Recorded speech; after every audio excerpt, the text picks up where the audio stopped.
માસૂમ પર હેવાનિયત કહેવા માટે તો તે પોતે પરિણીત હતો। તેની પત્નીના ગર્ભમાં પણ 3 મહિનાનું સંતાન ઉછરી રહ્યું હતું, પણ વિકૃત માનસિકતા ધરાવતા આ નરાધમની નજર પોતાના જ પંથકની એક 13 વર્ષની માસૂમ બાળા પર બગડી। ઉનાના ગ્રામ્ય વિસ્તારમાંથી સામે આવેલી આ સનસનીખેજ ઘટનાએ સમગ્ર પંથકને હચમચાવી દીધો છે।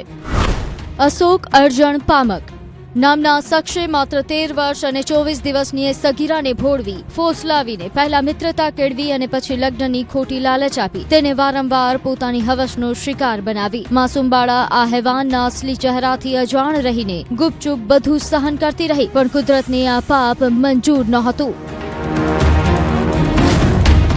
સુરતમાં ફૂટ્યો પાપનો ઘડો।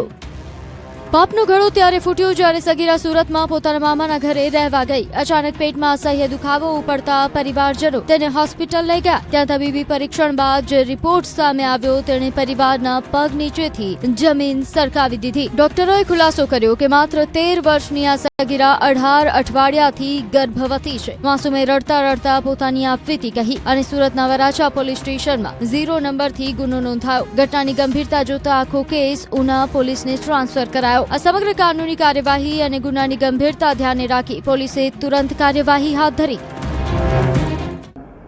સગીર ઉંમરની છે અને એની સાથે આરોપીએ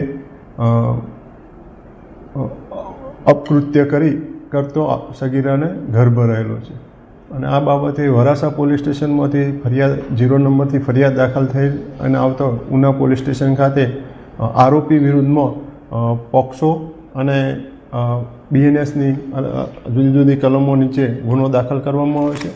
પોલીસે ફરિયાદ મળતા જ ગણતરીના કલાકોમાં આ હેવાન અશોક પામકને રાઉન્ડ અપ કરી લીધો।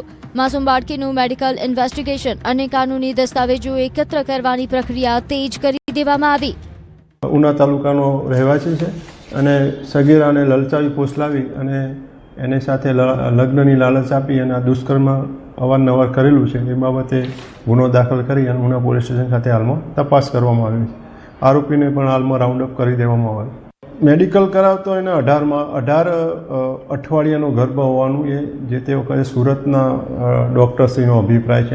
લગ્નના વચનથી શરૂ થયેલી આ કહાની હવે ગંભીર ફોજદારી ગુનામાં બદલાઈ ગઈ છે અને હવે સમગ્ર કેસમાં પોલીસ તપાસના આગામી તાર ક્યાં સુધી પહોંચે છે તેના પર સૌની નજર મંડાઈ છે। આમ પોતાની પત્ની ગર્ભવતી હોવા છતાં એક માસૂમ બાળકીનું જીવન બરબાદ કરનાર આ નરાધમને કડક સજા અપાવવા પોલીસે કોર્ટની કાર્યવાહી આરંભી દીધી છે।